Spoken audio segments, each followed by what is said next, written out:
Hey everybody, welcome to Nerdarchy, for nerds by nerds. I'm Ted, and today I'm hanging out with Orcus Dave. Orcus Ryan. And what do you do when your boss is Orcus?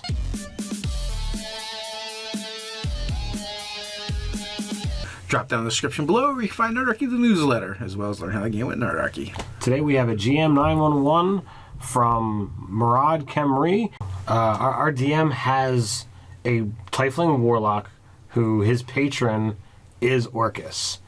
The player is being obstinate and does not like to be told what to do, and the campaign involves Orcus. Right, so we only have so much information. This is a pretty short one. I don't know if the problem's actually a player problem, a GM problem. Or somewhere in the middle. Somewhere's in the middle. All right, you're playing a Warlock, and this is one of the problems with the Warlock. Like, if you really want to do the Warlock and have the patron involved, then that's a conversation between the player and the GM before the game starts. Because, as a player, I feel like you should have the right to go, well, to decide to not play a Warlock if you're always going to have intrusions into the game from your patron. Yeah, but to a certain extent, though, if I play a Warlock, I'm fucking asking for that. Like, I want that to happen because I'm like, yeah, I want some crazy shit to happen with Cthulhu or whatever, whoever else I'm revering. Cthulhu, Orcus, yeah. or, Yeah, whoever I'm revering. You know, when we've done our Warlock videos before, we've brought this up, that that you can serve an evil mastermind of a power and not have to be doing evil acts, because you're only seeing the short term of those effects. You never know what the long-term plan is. And if the being is powerful enough to give out power as a Warlock patron, it has the ability to see generations down the road.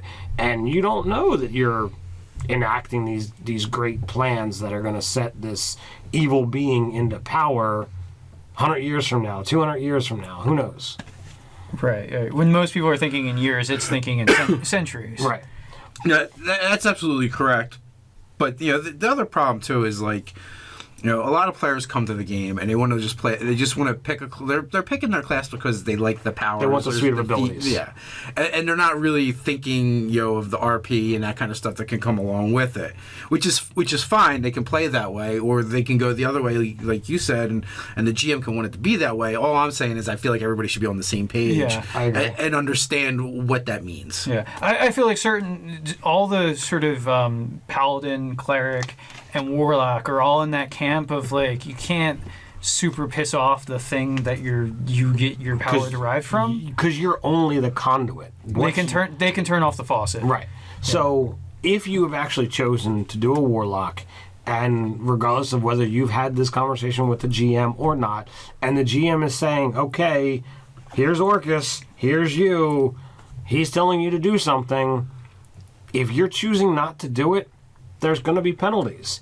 With a being like Orcus, like, he's going to take that out on the people close to you. He's going to sit there or just have your spells fail. Like, you go to cast something in that moment, it's just like, well, it doesn't happen. You get butterflies. Yeah. I see it as, like, him being a little bit more vindictive. Am I wrong on that? Well, he could do both, but he can cut off the flow of power, like, and turn off the faucet. Well, and that's that's a little bit of a shortcoming of 5th edition, in the sense that really everything is laid out and portrayed as a suite of abilities.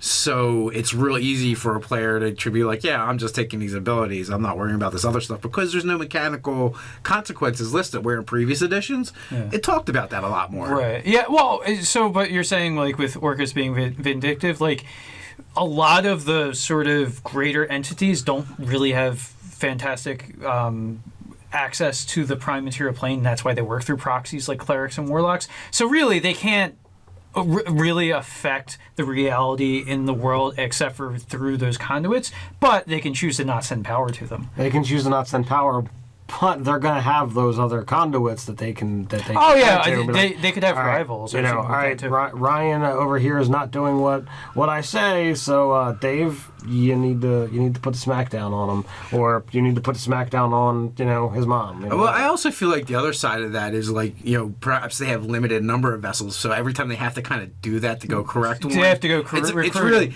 well. It's not even that recruiting, but like they probably have them doing stuff, right?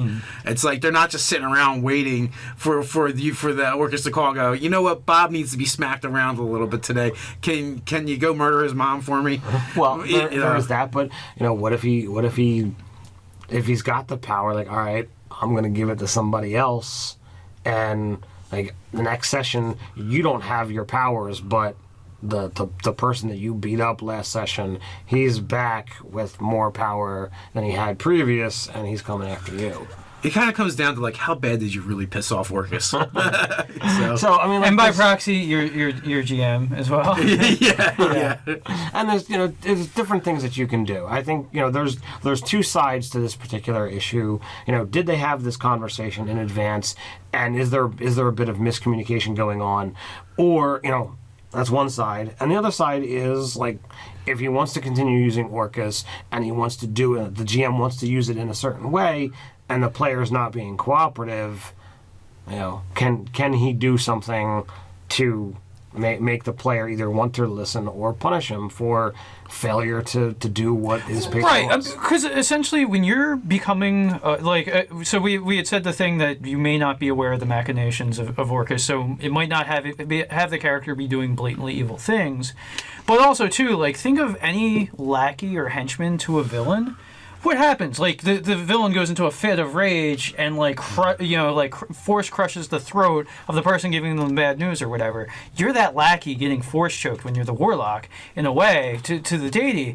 So there's repercussions. So the other thing I would say is maybe if you have a conversation that it's unreconcilable the difference of what you guys see between the relationship of Orcus and the warlock, that maybe the player change their class. That definitely might be a way to go. Change the patron if necessary. Oh yeah, you can absolutely do that as well. Like I said, I feel a little bit like it's a failing of 5th edition in the sense that it created these cool classes that are really tied deeply to other beings, but there's no mechanics for that. So as a player, I look at it and can easily go, what do you mean I have to do what they tell me? It doesn't say anything here. Yeah, and then it kind of sets you up as the DM to look like an a-hole for framing the narrative of what seems right. Like, I mean, I'm a god. Like, if you're Orcus, I'm a god giving you powers, and you're telling me you're not going to do what I want you to do. I'm picturing like Orcus going, wait a minute, what? What are you? He's flipping through the players. What do you mean I can't do anything? I give him the power. Yeah. Son of a bitch. Yeah. This is the stupidest gig ever. I'm not, no more patrons. Yeah. No more warlocks. The books are closed. Orcus is the demon prince, right? So see, if it was written by an archdevil, it'd be much more to the letter of the law. But it was written by a demon who doesn't pay attention to nuance. It was written by demons of the coast, and yeah. So what do you guys think? Let us know in the comments below. While you're at it, like, share, and subscribe. You can check us out over on nerdarchy.com. And while there, don't forget to head up the store and get yourself some sweet swag. So until next time. Stay nerdy.